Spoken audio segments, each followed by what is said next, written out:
What's up, YouTube? This is Corey from the OverLook, and we go over the books that you may have overlooked. So I have a couple of things that I want to tell you about before we get started, so I'm going to try to run through them really quick. The first one is that we are trying to make videos 7 days a week. So in order to do that, we're picking up a couple of series. This one is Batman Earth 1. As you can tell by the title, everything like that. This Batman story is what the new movie that the trailer just dropped is loosely based on. So if you guys are excited for that new movie that's coming out, check out this story, see where this one goes, and see how it compares with that movie that comes out. The second one is we have a Patreon now, so that's cool. A lot of people have been asking us about that. I got a link in the description, so if you ever want to support, we appreciate it. Like I said, we're trying to get to 7 days a week. And the other one is, well, damn, I forgot. So, yeah, this story gets pretty crazy, so stick with it if you want to know what happens. Until then, I hope everybody has a great rest of the day.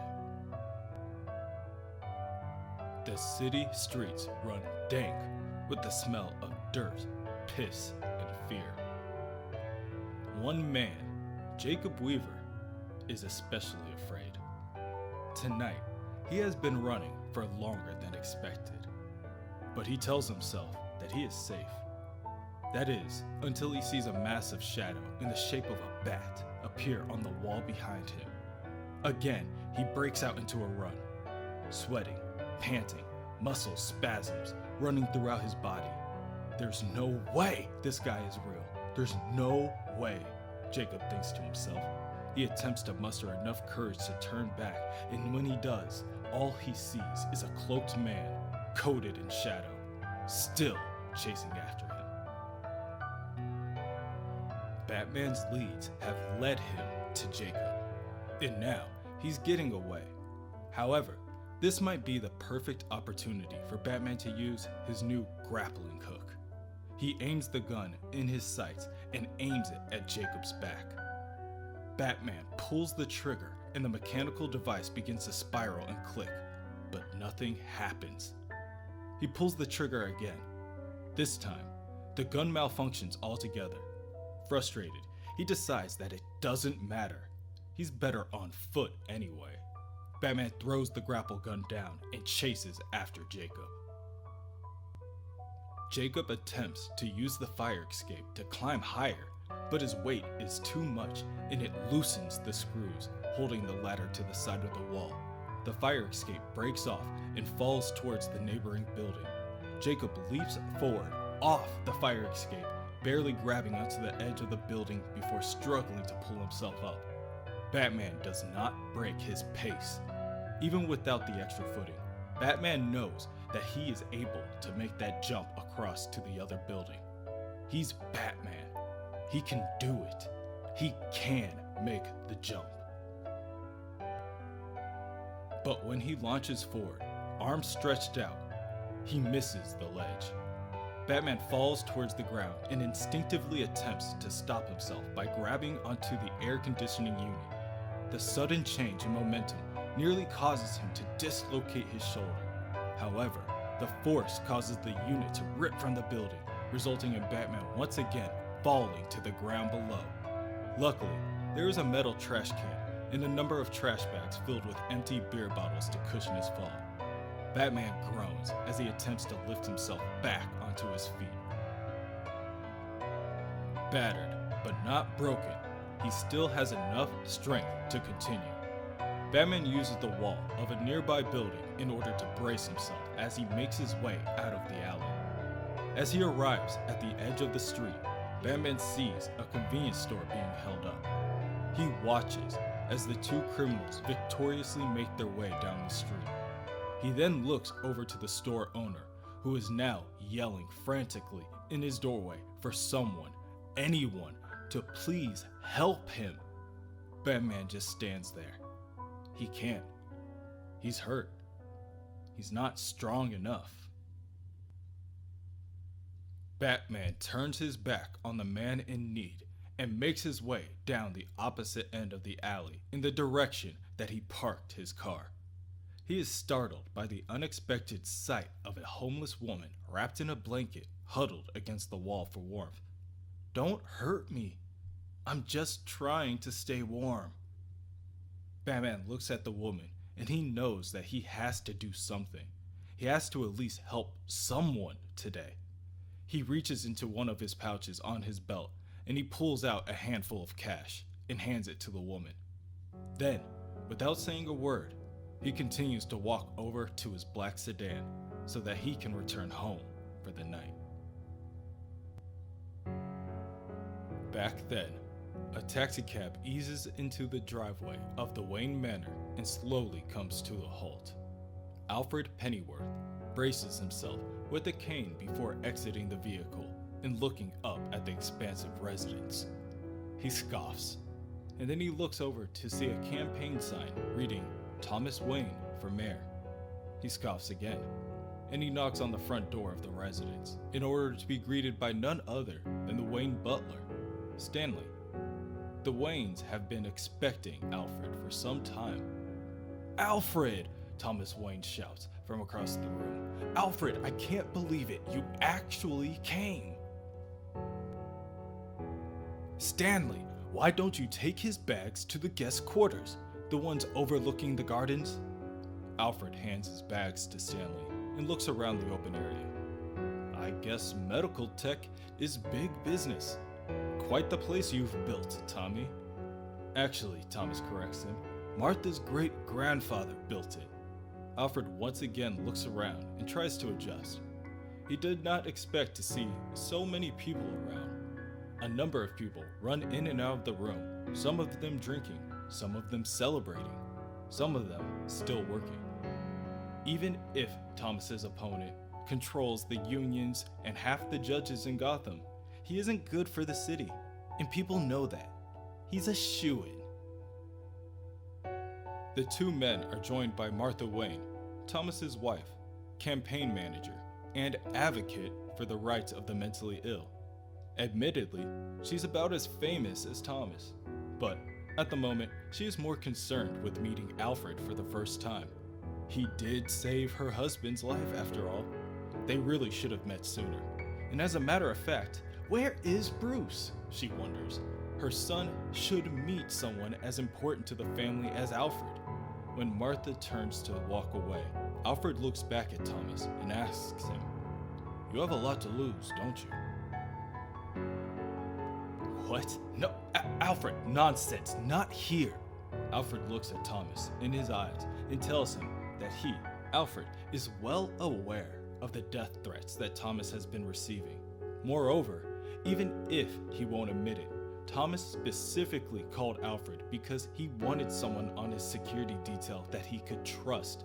That means Thomas is having concerns about the people closest to him. People who are in the very house right now. Yes, Thomas acknowledges, but it can wait until tomorrow. Tonight is their movie night. Every week, they go out as a family, and that is not going to change, Thomas explains. He just wants Bruce to have a normal life. A normal life? In this mansion? With butlers and maids and cooks? This isn't normal, Tommy. You don't know what a normal life is, and being a Wayne, you never have. Alfred holds his arms wide as he looks left and right. Life's ugly outside this palace of yours. Thomas looks at his friend solemnly and corrects him. He is well aware of how ugly life can be. After everything they did in the desert, he'll never forget that.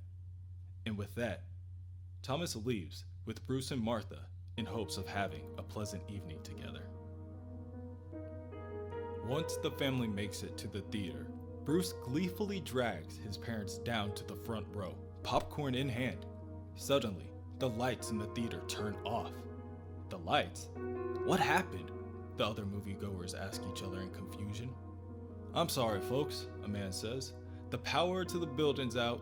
Can everyone please head to the front exit?" Everyone begins to stand to their feet in order to leave, and Thomas and Martha, seeing this as a sign, decide that they better return home for the night. However, Bruce has other plans. Bruce becomes angry at the thought of returning home without being able to watch a movie. It's their tradition. Here, there's another theater a few blocks away. We still have a chance to see it, Bruce tells them as he runs out of the exit to the building and into the alley. I want to see it tonight! As he makes his way down the alley, Bruce bumps into a man wearing a hoodie. Watch where you're going, kid, he warns Bruce. Without a second thought, Bruce stops on a dime and turns back to address the man. I don't have to do anything you say, he tells the man with his chest puffed out. My parents are the richest people in Gotham City. The man stops and slowly turns around. You're the Wayne kid, he announces. A sinister grin stretches across his face before he lunges for Bruce. The man grabs Bruce forcefully, pulling out a gun from his waistband and putting it towards the child's head. At that moment, Thomas and Martha exit the building and see their son within the hands of some lowlife. Bruce, they call out while reaching out for their son. Don't hurt him. We'll give you whatever you want. The man points the gun at the two parents and orders them to hand over their wallet and jewelry. Now! Both Thomas and Martha, out of instinct, continue to inch forward in an attempt to close the gap between them and their son. I said now, the man says, throwing Bruce aside before reaching out to grab Martha's pearls. As the man reaches forward, Thomas grabs at his wrist in order to force him to drop the weapon. He fails, and the man fires off a number of shots from his pistol directly into the bodies of Martha and Thomas. As their bodies collapse on the ground, the man runs away, back down into the alley, leaving Bruce with his dying parents. Later, back at the Wayne Manor, a number of police officers search the house for clues as to what led up to the murder of the Waynes that night. They find one Alfred Pennyworth. They're familiar with Alfred's background in the Royal Marines and the security firm he worked for in Seoul. However, his aid will not be needed in this ongoing investigation. They actually need to speak with Alfred about something else. Bruce Wayne. It just so happens to be that the Waynes have named Alfred as Bruce's sole legal guardian in case anything happened to them. Alfred, without the help of his cane, would have lost his balance at this unforeseen information. Legal guardian? He asks. I'm not a parent. Well, according to this, the police captain says as she flips through the dossier. You have a daughter. She lives with her mother, he corrects her. And that is not what I meant when I said I'm not a parent. I meant I'm not interested in being anyone's guardian. I just want to know who killed the Waynes. That's the police's job, Mr. Pennyworth. My job, the captain tells him, is to sort out what happens to this poor boy. The three look over to Bruce, sitting alone in the kitchen. He won't talk to anyone. He hasn't eaten anything. Thomas and Martha were the last of their respective families, the last of the Waynes and the Arkhams. What happens if I say no? Alfred asks. He's going to child services and into foster care. Eventually, when the officers leave, Alfred joins Bruce at the table. Some time passes, and Bruce doesn't look up for a second. Look, Bruce, Alfred begins, you have to eat something. Bruce, for the first time, looks up at Alfred and stares back coldly. Alfred can see the lost look within Bruce's eyes. He can see as they quickly turn to rage. Who the hell are you? Bruce snaps back. Who is this man to tell him what to do? Alfred almost breaks at the sight of this. He feels almost as lost as the boy. He gathers himself, and he finally responds. I'm your butler. In the present, Alfred looks out of the window in the very same room. Everything is now covered in either linen sheets of cloth or is coated in layers of dust. Batman enters the room with his broken grappling hook in hand.